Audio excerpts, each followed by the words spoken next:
Hi friends, അസ്സലാമു അലൈക്കും. ഇന്ന് ഞാൻ പറയാൻ പോകുന്നത് മെഡിസിനെ കുറിച്ചാണ്. ഇപ്പോൾ ഒരു മെഡിക്കൽ ഷോപ്പിൽ നമ്മൾ അത്യാവശ്യം പോയി വാങ്ങാൻ പറ്റിയൊരു മെഡിസിനാണ് പാരസെറ്റാമോൾ.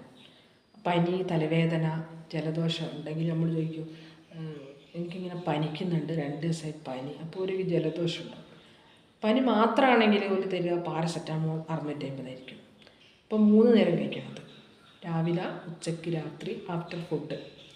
അതുപോലെ തന്നെ നമുക്ക് അലർജി ഉണ്ടെങ്കിൽ അവർ ഒന്നും ഡോക്ടർ പ്രിസ്ക്രൈബ് ഇല്ലാണ്ട് കൊടുക്കും. പക്ഷേ ഇപ്പോൾ അതിനൊക്കെ വളരെ നിയമമൊക്കെ വന്നിട്ടുണ്ട്. ഇപ്പോൾ ഷീട്ടൊക്കെ വേണം എല്ലാത്തിനും.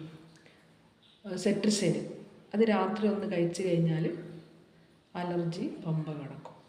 മൂക്കൊലിപ്പ്, ശരീരവേദന, ഇനി ഇതൊന്നും കൂടാണ്ട് നമ്മുടെ തൊണ്ടവേദന, ശ്വാസം മുട്ട്, ശരീരവേദന, പനി, ഇതൊക്കെ എല്ലാം കൂടിയുള്ളൊരു മെഡിസിനാണ് ആൻറ്റിക്കോൾഡ്.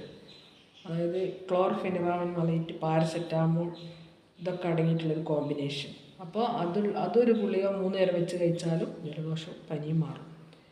ഇനി കഫക്കെട്ടും കൂടിയും വന്നിട്ടുണ്ടെങ്കിൽ ശരിക്കും ആൻറ്റിബയോട്ടിക് സ്റ്റാർട്ട് ചെയ്യണം. ആൻറ്റിബയോട്ടിക് സ്റ്റാർട്ട് ചെയ്യാന്ന് പറഞ്ഞു കഴിഞ്ഞാൽ 3 ദിവസത്തെ കോഴ്സാണ്. 3 ദിവസത്തെ കോഴ്സ്. അമോക്സിലാണെങ്കിൽ 3 ദിവസം 9 ഗുളിക വേണം. അസിത്രോമിസിനാണെങ്കിൽ വെറും 3 ഗുളിക മതി. അതുപോലെ തന്നെ സെഫിക്സിനാണെങ്കിൽ 5 ഡേയ്സോ 3 ഡേയ്സോ കുടിച്ചാൽ മതി. അപ്പോൾ ഓരോരുത്തരുടെ കഫക്കെട്ടിനനുസരിച്ചാണ് ഡോക്ടർ പ്രിസ്ക്രൈബ് ചെയ്യുക. പക്ഷെ അത്യാവശ്യം മെഡിക്കൽ സ്റ്റോറിൽ പോയാൽ നമുക്ക് കിട്ടുന്നൊരു ഗുളികയാണ് സെട്രിസൈൻ. സെട്രിസൈൻ പലതിനും കൊടുക്കും. അലർജി, തുമ്മൽ, ചൊറിച്ചിൽ. ഇപ്പം നമുക്കൊരു അലർജി, ഒരു ഫുഡ് കഴിച്ച് ചൊറിച്ചിൽ വന്നാൽ സെട്രിസൈൻ കഴിക്കാം. അതുപോലെ തന്നെ തുമ്മൽ വന്നാൽ കഴിക്കാം.